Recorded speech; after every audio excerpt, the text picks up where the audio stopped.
대선과 지방선거를 마치고 휴지기에 들어갔던 충북 여야가 신임 도당위원장 선출을 시작으로 새 판짜기에 돌입했습니다. 2명이 숨진 관급공사 현장에서 발주처인 지자체는 안전관리 책임을 면했습니다. 공사 규모가 작다는 이유에서였습니다. 물속 생태계를 위협하는 생태계 교란종이 도심 곳곳에서 목격되고 있습니다. 애완용으로 키우다 버린 것으로 보입니다. 보상금까지 주고 정작 공공재산에는 올리지 않은 땅이 많습니다. 청주시가 전담팀을 꾸려 100년치 문서를 뒤져 잃어버린 땅을 찾고 있습니다. 여러분 안녕하십니까? 계속해서 뉴스투데이 충북 소식입니다. 대선과 지방선거를 마친 충북 여야가 도당위원장 선출을 시작으로 새 판짜기에 돌입했습니다.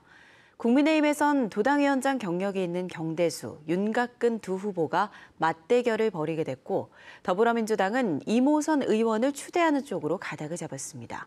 휴식기를 가졌던 지역 정가가 다시 들썩이고 있습니다. 정재영 기자입니다. 청주 상당 국회의원 재선거부터 대선과 지방선거까지 내리 3연승하며 충북에서 과거 입지를 되찾은 국민의힘. 하지만 그 과정에서 자리를 둘러싼 당내 힘겨루기는 물론 수장인 정우택 도당위원장과 국회의원 3인방의 공천 갈등으로 대립하며 상처도 적지 않았습니다.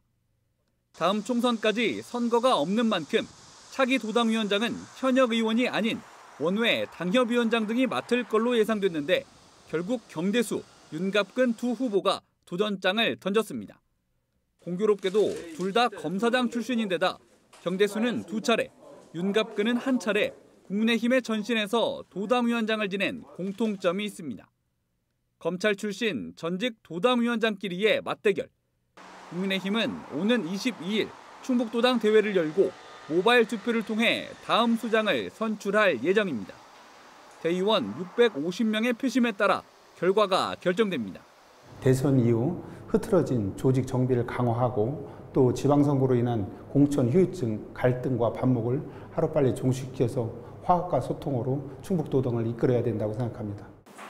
올해 선거에서만 연패하며 다시 야당이 된 더불어민주당도 다음 주부터 차기 도당위원장 선출 절차에 들어갑니다. 민주당은 또 다른 갈등을 부를 수 있는 경선 대신 추대로 가닥을 잡았습니다. 이장섭 도당위원장은 민주당 충북 국회의원 4명이 논의한 결과 당의 혁신과 순조로운 도당 운영을 위해 중부 3군 이모선 의원을 추대하는 것으로 뜻을 모았다고 밝혔습니다. 조만간 지역위원장 8명이 모여 추대를 확정할 예정이라고 덧붙였는데 이변이 없다면 다음 달 14일 충북도당 대의원 대회를 통해 이모선 의원이 차기 도당위원장을 맡을 가능성이 높습니다.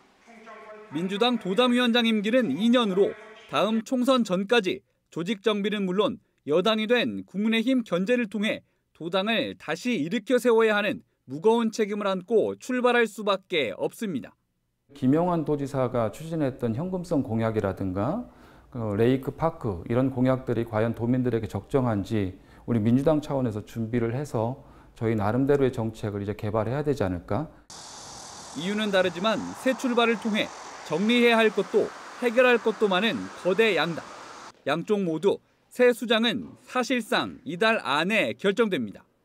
MBC 뉴스 정재영입니다. 지난달 옥천군이 발주한 공사 현장에서 인부 2명이 추락해 숨진 사고가 있었습니다. 고용노동부와 경찰이 업체 안전관리에 문제가 있었다는 수사 결론을 냈습니다. 하지만 발주처인 옥천군은 공사 규모가 작다는 이유로 책임에서 벗어났습니다. 김은초 기자의 보도입니다. 소나무 사이로 기다란 고소 작업대가 쓰러져 있습니다. 지난달 7일 가지치기 작업 도중 12m 높이의 고소 작업대가 쓰러지면서 여기에 타고 있던 60대 인부 2명이 추락해 숨진 현장입니다.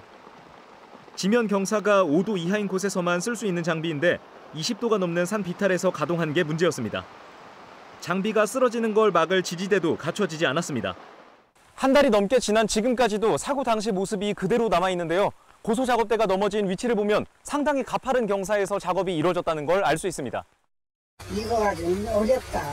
좁으니까 그리고 밑에 받쳐주는 것도 없고 저게 장학금 충분하게 뭐가 충분합니까? 기어거리는 사고는. 이 공사의 발주처인 옥천군 역시 안전관리에 사실상 손을 놓고 있었습니다. 현행법에 따르면 건설공사 발주자가 안전한 작업을 위한 보고서를 받고 이행 여부를 확인해야 하지만 50억 원 이상 공사 현장만 해당되기 때문에 법적인 의무가 없었던 겁니다. 시작하기 전에도 이제 시공사 같이 현장에 가서 범위를 설명해주고 안전에 주의해서 작업해달라고 이렇게 말씀을 드리고 이렇게 했는데 안타깝게 사고가 나서. 지자체가 관할 지역의 산업재해를 예방하도록 개정된 산업안전보건법 조항도 무용지물이었습니다. 법 개정에 맞춰 충청북도가 노동안전 조례를 만들었지만 아직 기본 계획도 없는 데다 사고 예방과 감시 활동을 할 수 있는 노동안전지킴이단 역시 구성되지 않았습니다. 시군에는 이런 조례도 없습니다. 처벌정은 없긴 한데 지자체 책무 규정은 되어 있으니 거기에 대해서 시장 자체적으로 개선은 필요성은 좀 있다고 보여서 이쪽으로 하려고 하는 거고요. 고용노동부와 경찰은 조만간 공사업체 대표 등을 산업안전보건법 위반과 업무상 과실치사 혐의로 입건할 예정입니다. 관급 공사마저도 규모가 작다는 이유로 안전 사각지대에 무방비로 노출돼 있습니다. MBC 뉴스 김은초입니다. 우리나라 물속 생태계를 교란할 위험이 커 생태계 교란종으로 지정된 붉은귀 거북과 또 다른 거북이과에 속하는 리버구터가 도심 곳곳에서 목격되고 있습니다. 누군가 애완용으로 키우다 몰래 버린 것으로 보이는데 포획하는 데 적지 않은 예산만 낭비되고 있습니다. 왜 이런 무책임한 유기가 여전한 걸까요? 이채연 기자입니다. 도심 속 아파트 단지에 둘러싸인 인공 연못. 물을 빼내 바닥이 드러난 축축한 습지를 전문 포획반이 샅샅이 살핍니다. 갑자기 무언가를 발견하곤 손으로 잡아 들어올립니다. 네, 거북 잡았습니다. 가까이 보니 머리 양쪽에 붉은색 무늬가 선명합니다. 생태계 교란종 붉은귀 거북입니다. 언뜻 봐도 전체 몸 길이만 40cm가 넘는데 참개구리, 줄새우 등 토종 생물들을 닥치는 대로 먹는 하천 생태계의 무법자입니다. 이 연못에서 붉은귀 거북 2마리와 또 다른 교란종 리버쿠터 1마리를 더 포획했습니다. 애초 긴급 포획 작전이 펼쳐진 건 사람까지 물 수 있는 외래종으로 곧 교란종 지정을 앞둔 늑대 거북이 목격됐기 때문인데 정작 잡는 데는 실패했습니다. 주변에 시민들이 많이 서식한 이게 활동하시는 공간이라서 일단 인명사고도 발생할 위험이 있고 그래서 선제적으로 빨리 퇴치를 하는 거예요. 2km 떨어진 또 다른 도심 방죽에서도 붉은귀 거북과 리버쿠터가 확인됐습니다. 그냥 두면 장마철에 인근 하천으로 유입될 수 있어 임시로 트랩을 쳐놨습니다. 큰 곳으로 갔을 때는 수계가 연결돼 있으면 정말 찾기가 어렵고 솔직히 거기서는 많은 인력과 돈을 투입한다 그래도 실패할 가능성이 훨씬 더 높습니다. 생태계 교란 생물로 지정되면서 더 이상 키울 수 없게 되자 몰래 갖다 버리는 겁니다. 여기는 방사 말고는 생길 이유가 없지요. 그리고 다 방사지요. 자기 나름대로 좋은 일을 한다고 생각을 하시는 모양 같아요. 환경당국은 이런 외래종을 안락사해 폐기물로 버리도록 권고하고 있지만 현실은 그렇지 못합니다. 자기 손으로 죽인다거나 하는 거는 또 키울 때 마음도 있고 그동안 들은 정도 있고 하기 때문에 실제로 가게 앞에 두고 가시는 분들도 있고.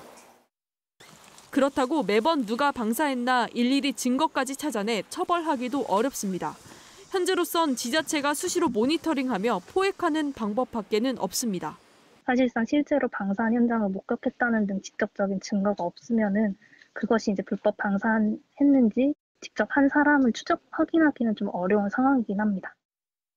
나 하나쯤은 괜찮겠지라며 소리 소문 없이 유기하는 비양심 때문에 주인 잃은 교란종들이 언제 어디서 토종 생태계를 위협할지 모르는 일입니다. MBC 뉴스 이채연입니다. 기업발 미세먼지 저감을 지원하는 국내 첫 정보기관이 청주 오창에 문을 열었습니다. 산업통상자원부는 충청북도와 청주시, 재단법인 FITI 시험연구원과 공동으로 청주 오창에 면적 5,900제곱미터 규모의 산업환경개선지원센터를 건립했습니다. 사업장 미세먼지 저감 설비의 성능과 신뢰성을 검증하고 저감 표준 기술 개발과 사업장별 컨설팅을 전담하게 됩니다. 한편 국내에서 발생되는 미세먼지 가운데 42%가 산업장에서 배출되는 것으로 알려져 있습니다. 보상금까지 다 주고 공공재산으로 넘겨받은 줄 알았던 청주시의 도로 부지 상당수가 알고 보니 여전히 민간 소유로 남아 있었습니다. 전담팀을 꾸려 100년치 보상 문서를 뒤져 잃어버린 땅을 되찾고 있는데 5년 동안 이제 절반 정도 되찾았다고 합니다. 심충만 기자입니다. 지난 1974년 개설된 청주해안 도로. 청주시가 당시 이곳 땅 주인과 소유권 협의를 마치고 도로를 냈는데 이후 40년이 넘도록 이 도로의 땅 주인은 바뀌지 않았습니다. 청주시가 당시 소유권 이전 절차를 누락하고도 오랜 기간 알지도 못했다는 얘기입니다. 그때 제가 막 5살 이때인데 그때도 사진이 있는데 그때 보면 있으니까. 엄청 오래된 도로네요. 네네네. 이렇게 기부 체납을 받거나 심지어 보상금을 주고 넘겨받은 땅인데도 법적으로 청주시 소유가 아닌 도로 부지는 2017년부터 현재까지 확인된 것만 거의 400건. 건당 평균 1.6필지씩 모두 26만 제곱미터. 감정가로 수백억 원대에 이릅니다. 법적 소유주가 재차 소유권을 주장하면 청주시는 과거 보상했던 땅에 또 보상을 하는 이중 보상 위험이 높아진다는 게 문제입니다. 예전에 지급된 필지를 간혹 등기가 넘어가지 않는 경우가 있어서 현재 그 소유자가 다시 청구를 하면 저희가 등기상 소유자는 개인으로 됐기 때문에 지급을 해야 되는. 청주시가 재산찾기 조례와 전담 조직을 만들어 100년치 보상 자료를 뒤진 게 꼬박 5년. 과거 보상금 지급 등의 자료가 분명해도 소송을 불사하다 보니 보통 수십 년 된 일을 되돌리기란 여간한 게 아닙니다. 그 보상 관련 자료가 남아있지 않아서 그 관련 자료에 추적하는 것 자체가 제일 어렵고요. 소유자나 이해관계인이 사망한 경우가 많아서 다수의 상속인과 협의해야 되는 그런 문제점이. 청주시가 5년 동안 소유권을 되찾은 잃어버린 도로 부지는 모두 317필지에 모두 13만 제곱미터. 이제 반을 찾았고 앞으로 반이 남았습니다. MBC 뉴스 심충만입니다. 공석이었던 더불어민주당 청주 상당 지역위원장에 이강일 행복가정재단 상임이사가 선출돼 중앙당의 인준을 받았습니다. 서울시 의원을 지낸 이강일 상임이사는 권리당원 투표로 진행된 경선에서 34.51%를 얻어 각각 33.3%와 32.18%를 얻은 김영근 전 도의장과 최충진 전 청주시 의장을 따돌리고 1순위로 선출됐습니다. 이강일 상임이사는 청주 상당지역위원회 대의원대회 확정 절차만 남겨놨습니다. 한편 김영근 전 도의장은 부정선거운동이 경선 결과에 영향을 끼쳤다고 주장하며 이의를 신청했습니다. 집무실 축소를 공언했던 김영환 충북지사가 어제 집무실을 대폭 축소해 이전했습니다. 새로운 집무실은 기존의 도지사 접견 준비를 위해 활용하던 약 20제곱미터 공간으로 기존 집무실의 5분의 1 크기입니다. 기존 집무실은 직원 회의실로 활용됩니다. 김영환 지사는 새로 만든 회의실에서 직원들이 자유롭게 토론하며 도민을 신나게 만들어줄 아이디어를 창출해줄 것이라고 말했습니다.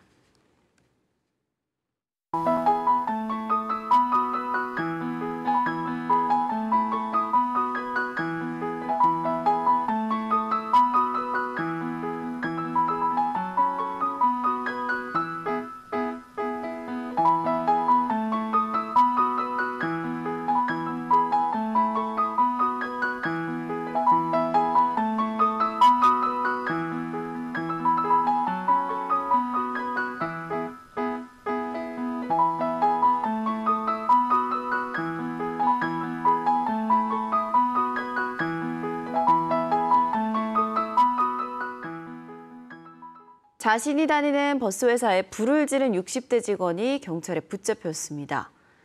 어제 오전 9시 40분쯤 청주시 상당구의 한 버스 회사 기숙사 건물에서 60대 직원이 인화물질에 불을 붙여 본인과 50대 동료 직원이 화상을 입고 병원에 옮겨졌습니다. 불은 건물 내부를 일부 태우고 1시간 10여 분 만에 진화됐습니다. 경찰은 이 60대가 갑자기 인화물질을 가지고 들어와 불을 붙였다는 동료 직원들의 진술 등을 토대로 정확한 경위를 조사하고 있습니다. 김영환 충북지사가 현안 사업의 국비 확보에 나섰습니다. 김영환 지사는 어제 기재부 2차관과 예산실장을 만나 충북의 내년도 중점 사업을 설명하고 전폭적인 지원을 요청했습니다. 바이오 의약품 생산 전문 인력 양성센터 등 미래 핵심 사업들을 요청했고 충청 내륙 고속화도로 조기 완공, 중부 내륙철도 2단계 준공의 필요성도 강조했습니다. 김 지사는 레이크파크 추진을 위해 관계부처의 규제 완화와 예산 반영에도 적극 나설 계획입니다.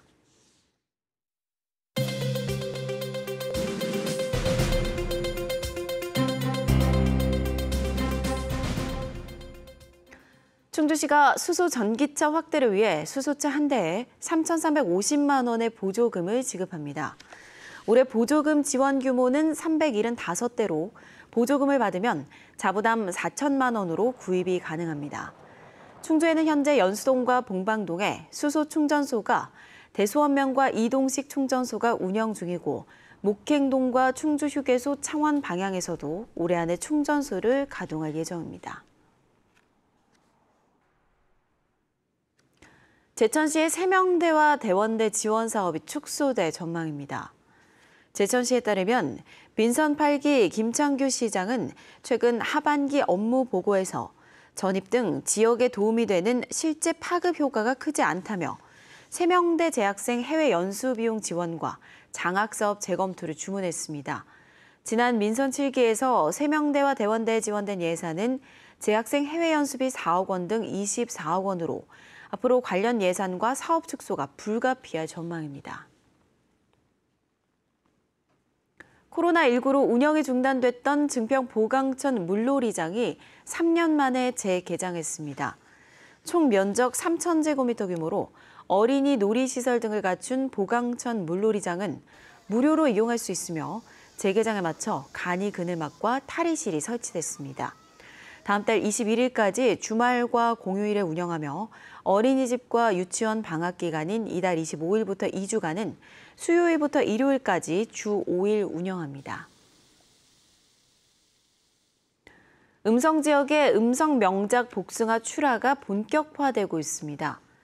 음성군에 따르면 이달 미백 복숭아에 이어 8월 초 대옥계와 애천중도, 8월 중순 천중도, 8월 하순 황도가 잇따라 출하될 예정입니다.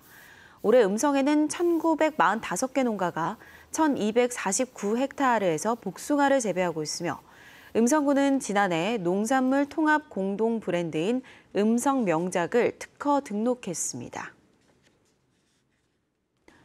시장직 인수위원회가 추진 보류를 권고했던 의림집들 자유치유단지, 일명 드림팜랜드 조성 사업을 제천시가 계속 추진하는 것으로 가닥을 잡았습니다. 제천시는 한국관광개발연구원에 경제적 편익 분석을 의뢰하는 한편 수익성 제고 대책을 마련하고 젊은 층 유익을 위한 아이디어 공모, 공청회 등을 통해 콘텐츠도 보완하기로 했습니다. 뉴스투데이 충북 소식 모두 마칩니다. 고맙습니다.